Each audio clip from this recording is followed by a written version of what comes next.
Start करते हैं Rajasthan current affairs जून 2026 part 9। इससे पहले पार्ट 8 हो चुके हैं और टॉप जो 15 एमसीक्यू प्रश्न हैं इसके बारे में हम चर्चा करेंगे व्याख्या सहित। तो बने रहें करंट अफेयर्स विद पिन्नू। हाँ, ये प्रश्न उत्तर अपने दोस्तों के साथ वीडियो अपने दोस्तों के साथ जरूर शेयर करें, चैनल को लाइक करें, सब्सक्राइब करें। आप सभी को मालूम तो है ही है कि प्रश्न उत्तर कहाँ से लिए गए हैं, ये बिल्कुल आपको पता है, इस चीज़ का मैं रोज़ नहीं कहूँगी। हम टाइम वेस्ट न करते हुए देखते हैं इंपॉर्टेंट प्रश्न उत्तर को। आज का पहला सवाल है यहाँ पर अरुंधति चौधरी के संबंध में निम्नलिखित कथनों पर विचार कीजिए और सत्य कथन का चयन कीजिए। नंबर 1 है, वे राजस्थान के कोटा जिले की रहने वाली हैं, एक अंतर्राष्ट्रीय मुक्केबाज है, उन्होंने राष्ट्रमंडल खेलों के लिए यहाँ पर क्वालिफाई किया है। नंबर 3 है, वह राष्ट्रमंडल खेलों के लिए क्वालिफाई करने वाली राजस्थान की पहली महिला बॉक्सर बनी है। सही कोड का चयन कीजिए। नंबर 1 है 1 व 2, नंबर 2 है केवल 2 और 3, नंबर 3 है 1 और 3 सही है, नंबर 4 है 1, 2 और 3 सभी सही है। तो इसका आंसर होगा नंबर 4, 1, 2 और 3 सभी सही है। मतलब कि वो कोटा जिले की रहने वाली है, यहाँ पे अंतर्राष्ट्रीय मुक्केबाज है, उन्होंने राष्ट्रमंडल खेलों के लिए क्वालिफाई कर लिया गया है और यह राष्ट्रमंडल खेलों के लिए क्वालिफाई करने वाली राजस्थान की पहली महिला बॉक्सर बन गई है। तीनों ही कथन इसके बारे में सत्य हैं। मुक्केबाज अरुंधति चौधरी राष्ट्रमंडल खेलों में भारत का प्रतिनिधित्व करने वाली किस भार वर्ग मतलब वेट कैटेगरी के अंदर करेगी ये। नंबर 1 है 52 किलोग्राम भार वर्ग के अंदर, नंबर 2 है 60 किलोग्राम भार वर्ग के अंदर, नंबर 3 है 70 किलोग्राम भार वर्ग के अंदर, नंबर 4 है 75 किलोग्राम भार वर्ग के अंदर। तो इसका आंसर होगा नंबर 3, 70 किलोग्राम भार वर्ग के अंदर यह अरुंधति चौधरी है जो राष्ट्रमंडल खेलों के लिए क्वालिफाई करेगी। आइए अब देखते हैं प्रश्नों की व्याख्या। अरुंधति चौधरी राष्ट्रमंडल खेलों के लिए क्वालिफाई करने वाली प्रदेश की पहली महिला बॉक्सर बन गई। यहाँ पर चयन और आयोजन यहाँ पर कोटा जिले की है। ये अंतर्राष्ट्रीय मुक्केबाज अरुंधति चौधरी का चयन स्कॉटलैंड के यहाँ पर ग्लासगो में होने वाली कॉमनवेल्थ गेम्स के लिए भारतीय टीम में हुआ है। श्रेणी पता है आपको, 70 किलोग्राम भार वर्ग के अंदर यह प्रतिनिधित्व करेगी। यहाँ पर ऐतिहासिक रिकॉर्ड है। यहाँ पर अरुंधति चौधरी राष्ट्रमंडल खेलों में क्वालिफाई करने वाली राजस्थान की पहली महिला बॉक्सर बन गई है। आइए देखते हैं अगला इंपॉर्टेंट प्रश्न। प्रदेश के पहले गोट मिल्क साबुन शैम्पू प्लांट के संबंध में कौन सा कथन सत्य है। नंबर 1 है, इसकी स्थापना राजस्थान के जोधपुर जिले में की गई है। इसकी स्थापना राजस्थान ग्रामीण आजीविका विकास परिषद द्वारा की गई है। नंबर 3 है, इस परियोजना की कुल लागत 50 लाख रुपए है यहाँ पर। नंबर 3 है, यह प्लांट केंद्र सरकार के सीधे नियंत्रण में से संचालित है। तो इसका आंसर होगा इससे पूछा है कौन सा कथन सत्य है, तो हमें सत्य कथन होगा इसका नंबर 2, इसकी स्थापना राजस्थान ग्रामीण आजीविका विकास परिषद द्वारा की गई थी। आइए देखते हैं अगला प्रश्न। राजस्थान के पहले संगठित गोट मिल्क साबुन शैम्पू प्लांट के मुख्य उद्देश्यों और प्रभावों के संदर्भ में निम्नलिखित में से कौन सा कथन सत्य है। नंबर 1 है, इसका उद्देश्य शहरी युवाओं को तकनीकी प्रशिक्षण देना है। नंबर 2 है, इस प्लांट के लगभग 5000 शहरी परिवारों को सीधा रोजगार मिलेगा। नंबर 3 है, इसका उद्देश्य महिलाओं को आत्मनिर्भर बनाना है तथा स्थानीय संसाधनों पर आधारित उद्योग को बढ़ावा देना है। नंबर 4 है, यह परियोजना पूरे देश में विदेश निवेश पर आधारित है। तो इसका आंसर होगा नंबर 3, इसका उद्देश्य महिलाओं को आत्मनिर्भर बनाना है और स्थानीय संसाधनों पर आधारित उद्योग को बढ़ावा देना है। किसका उद्देश्य यहाँ पर गोट मिल्क साबुन शैम्पू जो प्लांट है इसका मुख्य उद्देश्य है। आइए देखते हैं अगला प्रश्न। प्रदेश का पहला गोट मिल्क साबुन शैम्पू प्लांट, इसकी स्थापना पता है आपको, पाली राजस्थान के अंदर की जाएगी। स्थापनाकर्ता कौन है, राजीविका है, ठीक है। और जो परियोजना के अंदर जो व्यय कितना होगा, 15 लाख रुपए होगा। इसका जो उद्देश्य है महिलाओं को आत्मनिर्भर बनाना है और स्थानीय संसाधनों पर आधारित जो उद्योग है उसको बढ़ावा देना है। जो लाभार्थी है यहाँ पर करीब 1000 ग्रामीण परिवार को रोजगार से जोड़ा जाएगा। और विशेष जो तथ्य के अंदर है, यह राजस्थान का पहला संगठित गोट मिल्क साबुन शैम्पू प्लांट है। आइए देखते हैं अगला प्रश्न। पधारो मारो देश गीत नीदरलैंड में किस अवसर पर गूंजा है।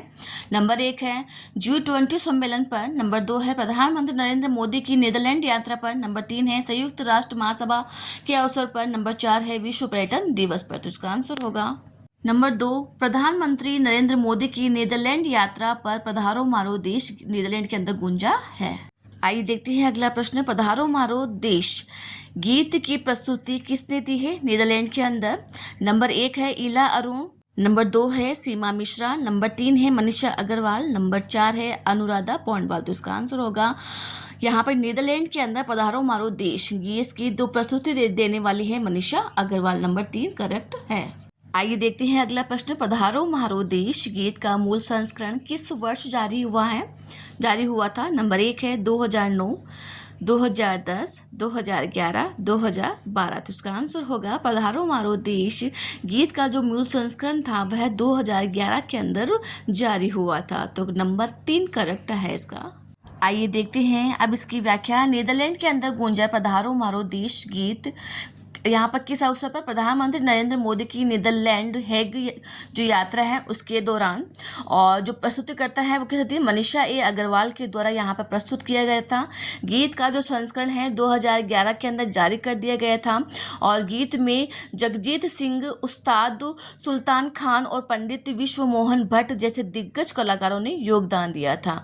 अन्य जो प्रमुख गीत हैं मनीषा अग्रवाल के यहाँ पे निम्बूड़ा है, बन्नारे और गिरधारी गिरधारी जैसे गीतों से राजस्थान संस्कृति को वे पहचान दिला रही है। तो बच्चों कैसी लगी आपको ये जानकारी प्लीज़ कमेंट में ज़रूर लिखें। चैनल को लाइक करें, सब्सक्राइब करें और अपने दोस्तों के साथ जरूर शेयर करें।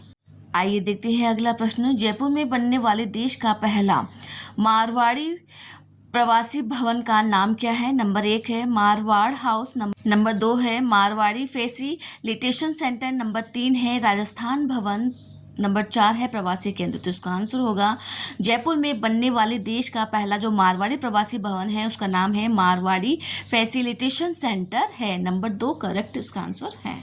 आइए देखते हैं अगला प्रश्न, मारवाड़ी प्रवासी भवन का निर्माण कौन सी संस्था कर रही है? नंबर 1 है रिको, नंबर 2 है राजस्थान फाउंडेशन, नंबर 3 है मारवाड़ी इंटरनेशनल सेंटर, नंबर 4 है यहाँ पर RSLDC। तो इसका आंसर होगा नंबर 3 मारवाड़ी इंटरनेशनल यहाँ पर फेडरेशन है जो मारवाड़ी प्रवासी भवन का निर्माण कर रही है। कहाँ कर रही है? यहाँ पर जयपुर के अंदर कर रही है। आइए देखते हैं अगला प्रश्न, मारवाड़ी प्रवासी भवन का मुख्य उद्देश्य क्या है? नंबर 1 है पर्यटन को बढ़ावा देना, नंबर 2 है युवाओं को मेंटरशिप देना और दस्तकारों को अंतर्राष्ट्रीय बाजार से छोड़ना, नंबर 3 है खेल प्रशिक्षण देना, नंबर 4 है केवल सांस्कृतिक कार्यक्रम आयोजित करना। तो इसका आंसर होगा नंबर 2 युवाओं को मेंटरशिप देना और दस्तकारों को अंतर्राष्ट्रीय बाजार से जोड़ना। यहाँ बच्चों जोड़ना है, छोड़ना नहीं है, टाइपिंग में मिस्टेक हुई है। तो युवाओं को मेंटरशिप देना और दस्तकारों को अंतर्राष्ट्रीय बाजार से जोड़ना मारवाड़ी प्रवासी भवन का मुख्य उद्देश्य है। आइए देखते हैं अब इस प्रश्न की व्याख्या। जयपुर में बनेगा देश का पहला मारवाड़ी प्रवासी भवन। नाम और जो शीर्षक है हम जान चुके हैं। यहाँ पर मारवाड़ी फैसिलिटेशन सेंटर देश का पहला होगा। ये निर्माता संस्था है मारवाड़ी इंटरनेशनल फेडरेशन इसका जो निर्माण करेगी, और उस स्थान जो क्षेत्रफल है यहाँ पर जाहिर सी बात है सिरोली दांतली स्कीम, ठीक है, गवर्नर रोड जगतपुरा के अंदर 4000 वर्ग मीटर की भूमि के अंदर बनेगा जयपुर के अंदर यहाँ पर।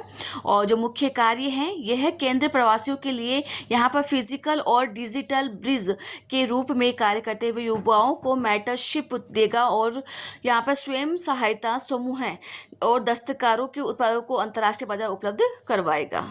आइए देखते हैं अब अगला प्रश्न, राज्यश्री कर्णोट शूटिंग चैंपियनशिप के संबंध में निम्नलिखित कथन में से कौन सा कथन सही है? नंबर 1 है राज्यश्री यहाँ पर कर्णोट राजस्थान की एक शूटिंग खिलाड़ी है, नंबर 2 है उन्होंने देहरादून में आयोजित होने वाली 135 इंडियन ओपन शूटिंग चैंपियनशिप में भाग लिया है, नंबर 3 है उन्होंने 10 मीटर एयर राइफल सीनियर महिला वर्ग में रजत पदक हासिल किया है, नंबर 4 है इस प्रदर्शन के आधार पर उनका चयन राष्ट्रीय शूटिंग चैंपियनशिप के लिए हुआ है। आइए देखते हैं इसके बारे में कथन। तो बच्चों इसका एक ऑप्शंस में यहाँ पर लिखना भूल गई हूँ, तो उपयुक्त सभी कथन सही है इसका, मतलब कि इनका यह एक शूटिंग खिलाड़ी हैं, ठीक है, और देहरादून के अंदर आयोजित होने वाली 135 इंडियन ओपन शूटिंग चैंपियनशिप में इन्होंने भाग लिया है। 10 मीटर एयर राइफल के अंदर उन्होंने जो सिल्वर मेडल हासिल किया है और उनका चयन राष्ट्रीय शूटिंग चैंपियनशिप के लिए भी हुआ है। तो उपयुक्त सारे ही कथन सही हैं। आइए देखते हैं अगला प्रश्न। जन भागीदारी सबसे दूर सबसे पहले अभियान के संबंध में निम्नलिखित कथनों पर विचार कीजिए और सत्य कथन का चयन कीजिए।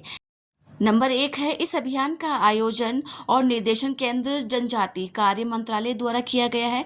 इसकी जो अवधि है 18 से 25 मई 2026 थी और इसका आयोजन जनजाति गरिमा उत्सव के तहत किया गया है। इस अभियान यहाँ पर धरती आबा जनजाति ग्राम उत्कर्ष अभियान से संबंधित है। यहाँ पर इसका जो उद्देश्य है जनजातीय वर्ग को आत्मनिर्भर बनाना है, वह जागरूक बनाने हेतु 17 विभागों की 25 प्रमुख गतिविधियों की जानकारी देकर लाभान्वित करना है इसका उद्देश्य। सही कोट का चयन कीजिए। नंबर 1 है केवल 1 और 3 सही है। नंबर 2 है केवल 2, 3, 4 सही है। नंबर 3 है केवल 1 और 4 सही है।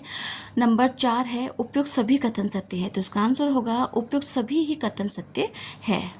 आइए देखते हैं अब इस प्रश्न की व्याख्या। जन भागीदारी सबसे दूर सबसे पहले अभियान है। यहाँ पर आयोजक केंद्रीय जनजाति कार्यालय मंत्रालय द्वारा इसका आयोजन किया गया है। अवधि 18 से 25 मई 2026 को जनजाति गरिमा उत्सव के तहत किया गया था।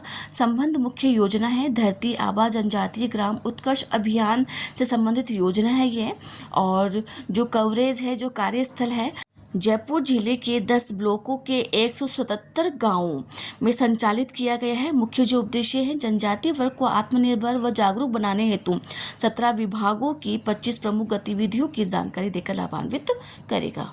आइए देखते हैं अगला इम्पोर्टेंट प्रश्न। कांस फिल्म फेस्टिवल 2026 में विशेष कलेक्शन का प्रदर्शन करने वाली आसना बासवानी का संबंध राजस्थान के किस शहर से है?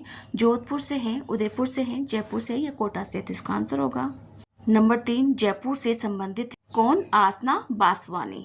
आइए देखते हैं अगला प्रश्न। आसना बासवानी द्वारा तैयार किया गया पीतल की विशेष कवच जयपुर की किस ऐतिहासिक इमारत का स्थापत्य शैली से प्रेरित है? नंबर 1 है यहाँ पर आमेर किला। नंबर 2 है सिटी पैलेस। नंबर 3 है अल्बर्ट हॉल। नंबर 4 है हवा महल। तो उसका आंसर होगा नंबर 4 हवा महल से प्रेरित है। आइए देखते हैं आज की सीरीज का अंतिम प्रश्न भी है और सबसे इम्पोर्टेंट प्रश्न भी है।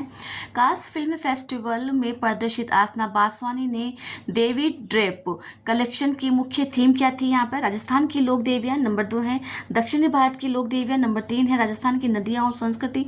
नंबर 4 है वैदिक काल की परंपरा है। तो इसका आंसर होगा नंबर 2 दक्षिण भारत की देवियों की शक्ति से प्रेरित है। इसकी थीम थी यहाँ पर, मुख्य थीम थी यहाँ पर देवी ड्रेप कलेक्शन में आसना बासवानी की। आइए देखते हैं अब इन प्रश्नों की व्याख्या। कांस फिल्म फेस्टिवल में आसना बासवानी व्यक्तित्व आशा बासवानी जयपुर के प्रसिद्ध कुट्टू डिजाइनर है। ये 21 मई 2026 को कांस फिल्म फेस्टिवल के मंच पर अपना जो विशेष कलेक्शन प्रस्तुत किया था यहाँ पर। और प्रमुख जो आकर्षण जो डिज़ाइन है यहाँ पर जयपुर के ऐतिहासिक हवा महल की स्थापत्य शैली से प्रेरित यहाँ पर पीतल ब्रांस से बना एक विशेष जो आंबर या कवच तैयार किया था इन्होंने। 100% सोने का बना यहाँ पर कस्टमाइज्ड गोल्ड आर्मर यहाँ पर से बनाया था इन्होंने। और अनुमानित जो कीमत है लगभग 3 करोड़ रुपए की इसकी अनुमानित कीमत है। और देवी ड्रेप जो कलेक्शन है यहाँ पर दक्षिण भारत की देवियों की शक्ति की थीम पर आधारित थी। तो बच्चों कैसी लगी आपको ये जानकारी? प्लीज़ कमेंट में ज़रूर लिखें। चैनल को लाइक करें, सब्सक्राइब करें और अपने दोस्तों के साथ ज़रूर शेयर करें। Thank you.